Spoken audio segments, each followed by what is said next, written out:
Internet पर एक काफी पॉपुलर वर्ड है छपरी। वैसे तो इसकी कोई खास डेफिनेशन नहीं है, लेकिन ये क्लासिज्म का बहुत अच्छा एग्जांपल है। ये उन लोगों के लिए यूज किया जाता है जो थोड़े वियर्ड तरीके से ड्रेसअप करते हों, वियर्ड हेयर स्टाइल रखते हों, इनका बिहेवियर आम लोगों से डिफरेंट हो और वो लोअर सोशियो इकोनॉमिक क्लास से आते हों। इसके साथ ही अगर वो कोई एक्सपेंसिव आइटम यूज कर रहा है और दूसरों के सामने उसे शो ऑफ करके खुद को बड़ा दिखा रहा है, तो उसे एक सर्टिफाइड छपरी का टैग दे दिया जाता है। साथ ही उस प्रोडक्ट की इमेज को भी ऐसे लोगों के साथ जोड़ना शुरू कर दिया जाता है। एप्पल आईफोन्स के साथ भी यही चीज हो रही है। EMI जैसे ऑप्शंस की वजह से इसे वो लोग भी खरीद पा रहे हैं जो इस क्लास से बिलोंग करते हैं, और अगर वो आईफोन का यूज करके उसे फ्लेक्स कर रहा है तो उसे छपरी बोल दिया जाता है। ये स्टीरियोटाइप सोशल मीडिया और मीम्स की वजह से ही बिल्ड हुआ है और इसका असर हमें रियलिटी में भी देखने को मिल रहा है। 2025 तक इंडिया में आईफोन का सीन बिल्कुल बदल चुका है। पहले इसे लग्जरी प्रोडक्ट के तौर पर खरीदा जाता था और अब शो ऑफ के लिए खरीदा जाता है। पहले के टाइम आईफोन का use majorly corporate professionals, tech workers और बिजनेस क्लास लोग करते थे, जिनका प्राइमरी फोकस प्रोडक्टिविटी, सिक्योरिटी और एप्पल इकोसिस्टम था। लेकिन अब नए आईफोन बायर्स का बड़ा सेगमेंट जेन ज़ी और सोशल मीडिया ड्रिवन ऑडियंस है, जिनका प्राइमरी फोकस स्टेटस और सोशल वैलिडेशन होता है। एक रिपोर्ट के मुताबिक इंडिया में आईफोन यूजर्स की 85% से ज्यादा ऑडियंस 18 से 34 की एज ग्रुप की थी, और इनमें भी 70% से ज्यादा आईफोन्स EMI पर सेल होते हैं। 2023 में यूट्यूब और इंस्टाग्राम रील्स पर आईफोन अनबॉक्सिंग और शो ऑफ वाले कंटेंट में 300% ग्रोथ देखने को मिली थी।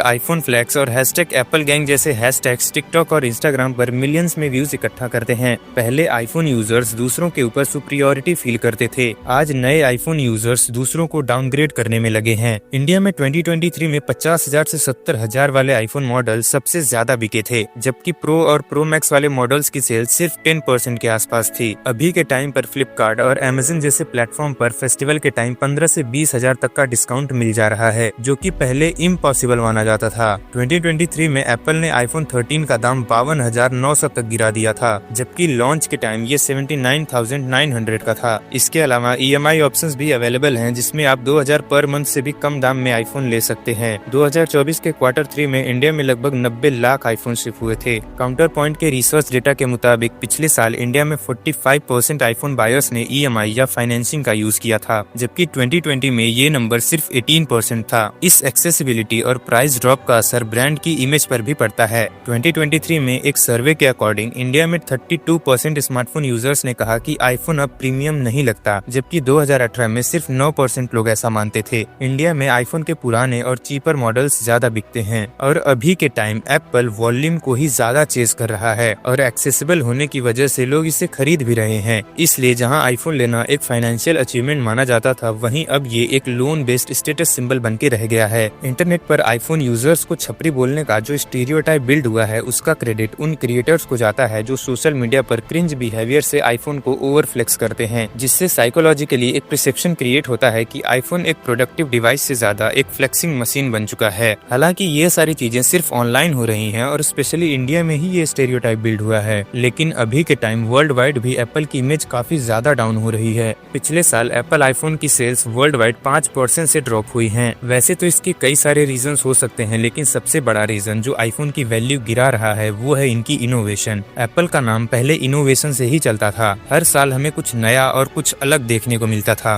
पिछले साल आईफोन 16 लॉन्च हुआ और उसमें भी हमें ज्यादा कुछ देखने को नहीं मिला था। 48 मेगापिक्सल का कैमरा, A18 चिप्स और थोड़े AI फीचर्स और कैमरे का डिजाइन चेंज था। सेलसेल के एक सर्वे में 73% आईफोन यूजर्स ने बोला कि ये AI फीचर्स उनके लिए कोई वैल्यू ऐड नहीं करते। पहले एप्पल का इनोवेशन साइकिल बहुत ही अच्छा था। 2007 में आईफोन ने टच स्क्रीन को मेन स्ट्रीम बनाया था। 2010 में आईफोन 4 ने रेटिना डिस्प्ले दिया था, जो उस टाइम का सबसे बेस्ट माना जाता था। 2017 में आईफोन X ने फेस ID और नॉच डिजाइन लॉन्च किया था, जो कि आज के टाइम इंडस्ट्री स्टैंडर्ड बन चुका है। लेकिन 2020 के बाद एप्पल ने कुछ खास इनोवेशन नहीं करी है। आईफोन 12 सीरीज में पहली बार 5G का फीचर ऐड किया गया था, लेकिन सैमसंग ने तो गैलेक्सी S10 में 2019 में ही 5G ऐड कर दिया था। आईफोन 13, 14 और 15 में भी हमें इंक्रीमेंटल चेंजेस ही देखने को मिले थे। अब इसे कॉम्पिटिटर्स से कंपेयर करें तो सैमसंग ने 2023 में गैलेक्सी S23 के साथ 200 मेगापिक्सल का कैमरा दिया था। वहीं आईफोन 16 अभी भी 48 मेगापिक्सल पर अटका हुआ है। सैमसंग ने 2022 में ही Z flip 4 foldable phone launch किया और 2024 तक सैमसंग का फोल्डेबल मार्केट शेयर 63% हो चुका है। वहीं एप्पल ने अब तक एक भी फोल्डेबल फोन लॉन्च नहीं किया है। एप्पल अभी भी 20 वॉट की चार्जिंग पर पर अटका है, जबकि एंड्रॉइड फोन्स में 100 वॉट तक की चार्जिंग देखने को मिल रही है। काउंटर पॉइंट के 2024 के एक सर्वे में 61% स्मार्टफोन यूजर्स ने बोला कि बैटरी लाइफ उनका टॉप अपग्रेड रीजन होता है। आईफोन 15 प्रो मैक्स में 4422 mAh की बैटरी आती है और एप्पल के क्लेम के हिसाब से ये 29 आवर्स का वीडियो प्लेबैक देता है, लेकिन सैमसंग S24 अल्ट्रा में 5000 mAh की बैटरी आती है जो 32 आवर्स का प्लेबैक देता है। अब अगर चाइना का सीन देखे तो वहाँ भी एप्पल की सेल्स काफी ज्यादा डाउन गई हैं, क्योंकि मार्केट में हुआवे मेट 60 ने एंट्री मारी है और उनकी सेल्स 2023 के Q4 में 12% तक बढ़ी थी। हुआवे ने प्रीमियम बायर्स को वापस अपनी ओर खींचना शुरू कर दिया है। 2024 में चाइना में हुआवे का प्रीमियम सेगमेंट शेयर 11% हो गया है, जबकि एप्पल का 17% से नीचे गया है। इनोवेशन ना होने का असर मार्केट शेयर पे भी पड़ रहा है। किसी भी फोन के लिए हर छोटी से छोटी चीजें मैटर करती हैं, क्योंकि जब लोग प्रीमियम प्राइस देते हैं तो वो हर डिपार्टमेंट में बेस्ट एक्सपेक्ट करते हैं। एप्पल के फीचर्स में अब वो धमाका और वो इनोवेशन देखने को नहीं मिल रही है। कैमरा, चिप और AI सब इंक्रीमेंटल हैं। कॉम्पिटिटर्स जैसे सैमसंग, हुआवे और Xiaomi नए नए आइडियाज ला रहे हैं जो फोल्डेबल्स, फास्ट चार्जिंग, प्रोसेसर और बेटर कैमरास पर काम कर रहे हैं, जबकि एप्पल एक ही फॉर्मूला को रिपीट कर रहा है। कितना भी बड़ा प्रीमियम टैग हो, लेकिन लोग इनोवेशन की तरफ ज्यादा भागते हैं और ये भी एक बड़ा रीजन है एप्पल की वैल्यू नीचे गिराने का। AI के यूज से लेकर बैटरी परफॉर्मेंस, प्रोसेसर, कैमरा सब में एंड्रॉइड iOS से आगे निकल चुका है और एप्पल की इस इनोवेशन को लेकर सैमसंग हमेशा ही इसे ट्रोल करता रहता है। सैमसंग एक ऐसा कॉम्पिटिटर है जो एप्पल को न सिर्फ मार्केट में चैलेंज करता है बल्कि इसका ओपनली मजाक भी उड़ाता है। सैमसंग हमेशा एप्पल के वीक पॉइंट्स को पकड़ता है और एड से लेकर ट्वीट्स तक उसे ट्रोल करता रहता है। जब आईफोन 14 लॉन्च हुआ था तो उसमें ज्यादा चेंजेस नहीं किए गए थे। इस पर सैमसंग ने एक ट्वीट किया कि जब फ्लिप फोन बनाना शुरू करना तो हमें भी बता देना। इससे सैमसंग बताना चाहता था कि हम फ्लिप फोन में तुमसे बहुत आगे हैं। 2020 से ही सैमसंग एप्पल के अगेंस्ट कैंपेन चला रहा है। जब एप्पल ने आईफोन 12 लॉन्च किया था तो उसके साथ चार्जर नहीं दिया था। इसी चीज को पॉइंट आउट करते हुए 2021 में सैमसंग ने एक एड बनाया था जिसमें इन्होंने गैलेक्सी S21 का बॉक्स दिखाया और कहा कि चार्जर तो हम फ्री में देते हैं। 2023 में गैलेक्सी S23 के लॉन्च पर भी सैमसंग ने एप्पल के 48 मेगापिक्सल वाले कैमरा का मजाक उड़ाया था। अभी के टाइम पर आप सैमसंग के जितने भी एड या प्रमोशंस देखेंगे उनमें डायरेक्टली या इनडायरेक्टली एप्पल को ही टारगेट किया जाता है। सैमसंग का ये ट्रोलिंग गेम इनकी वैल्यू को तो बढ़ाता ही है, साथ ही ये एप्पल के इनोवेशन गैप को भी हाईलाइट करता है। पहले ये ट्रोलिंग सिर्फ फ्रेंडली कंपटीशन जैसी लगती थी, लेकिन अब ये सीरियस मार्केटिंग स्ट्रेटेजी बन चुकी है जो एप्पल की रेपुटेशन को डायरेक्टली हिट करती है। सैमसंग एड्स में तो ट्रोल करता ही है, इसके साथ ही सोशल मीडिया पर भी एप्पल का मजाक उड़ाता है। जैसे जब एप्पल ने हेडफोन जैक हटाया था तो सैमसंग ने ट्वीट किया कि चिंता मत करो, ये अभी भी है हमारे पास। जब एप्पल ने नॉच इंट्रोड्यूस किया तो सैमसंग ने फुल स्क्रीन डिस्प्ले का ऐड डाला और कहा कि हमारे पास ऐसी भद्दी चीजें नहीं हैं। इसी तरह जब एप्पल ने USB-C इंट्रोड्यूस की तो सैमसंग ने sarcastically लिखा कि 2015 में आपका स्वागत है। सैमसंग की ये ट्रोलिंग स्ट्रेटेजी एप्पल की वैल्यू पर काफी गंदा इम्पैक्ट डाल रही है। 2024 के Q3 में सैमसंग ने 58 मिलियन यूनिट शिप किए थे। सैमसंग की रीसेल वैल्यू भी आईफोन के करीब आ चुकी है। मार्केट शेयर भी बढ़ रहा है और ट्रोलिंग से परसेप्शन भी बन रहा है कि एप्पल आउटडेटेड हो चुका है। एप्पल एक $1 ट्रिलियन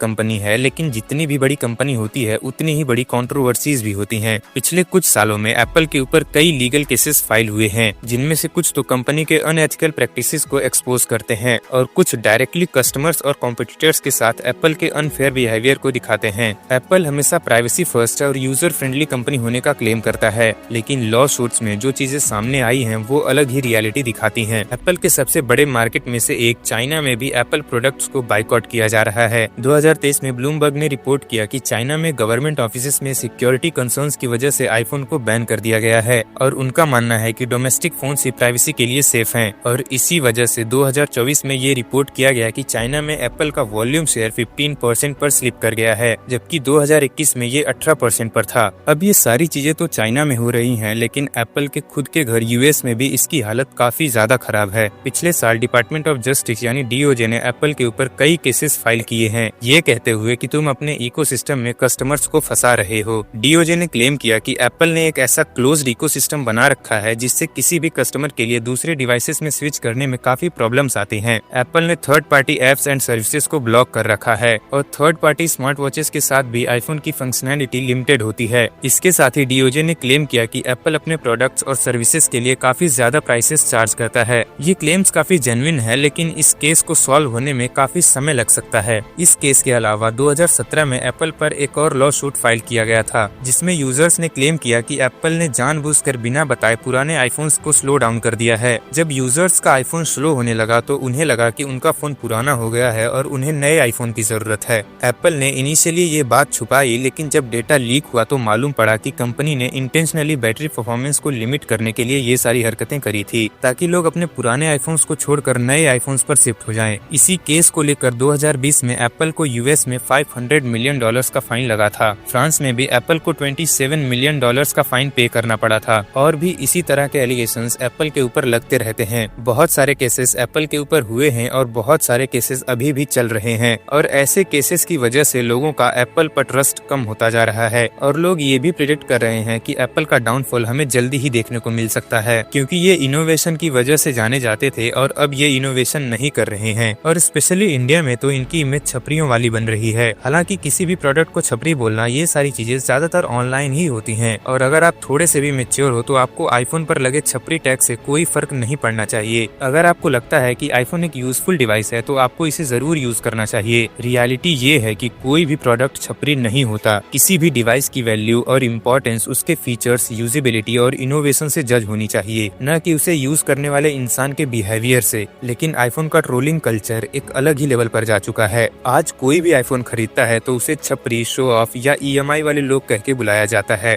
आप ये भी तो देखो कि ईएमआई और फाइनेंसिंग ऑप्शंस की वजह से इसे वो लोग भी खरीद पा रहे हैं जिन्हें एक्चुअल में इसकी जरूरत है। फ्रीलांसर्स, वीडियो एडिटर्स, डिजाइनर्स और कंटेंट क्रिएटर्स के लिए आईफोन एक यूजफुल प्रोडक्ट बन चुका है। एक प्रोडक्ट की रियल वैल्यू उसके यूजर्स नहीं बल्कि उसके फीचर्स और इनोवेशन डिसाइड करती है। तो कुल मिलाकर बात यह है कि एप्पल को इनोवेशन पर काम करने की जरूरत है जो इसकी इमेज को वापस सुधार सकती है। कोई भी प्रोडक्ट खुद छपरी नहीं बनता, उसका यूज और फीचर्स उसकी वैल्यू को सेट करते हैं। ईएमआई ऑप्शंस ने आईफोन को उन तक पहुंचाया है जिनको इसकी जरूरत है। ये चीज लगभग हर लग्जरी ब्रांड के साथ होती है। जब कोई ब्रांड मास अडॉप्शन करता है और एस्पिरेशनल और अफोर्डेबल होने लगता है तो पुराने बायर्स को लगता है कि इसकी वैल्यू कम हो रही है और एक्सक्लूसिविटी कम होने का दावा करके उसे ट्रोल करना शुरू कर देते हैं। एप्पल को ट्रोल करना ही है तो उसे इनोवेशन गैप से करो, जैसे फोल्डेबल ना होना, स्लो चार्जिंग, पुराने फीचर्स और एआई का प्रॉपर यूज ना करना। ये सारी बातें सुनने में भी लॉजिकल लगती हैं। कोई भी प्रोडक्ट का छपरी टैग उसकी वैल्यू को डिसाइड नहीं करता, फिर चाहे वो आईफोन हो या फिर केटीएम। आईफोन के टेक और इनोवेशन को क्रिटिसाइज करना वैलिड है, लेकिन सिर्फ छपरी फोन कहना एक स्टीरियोटाइप है।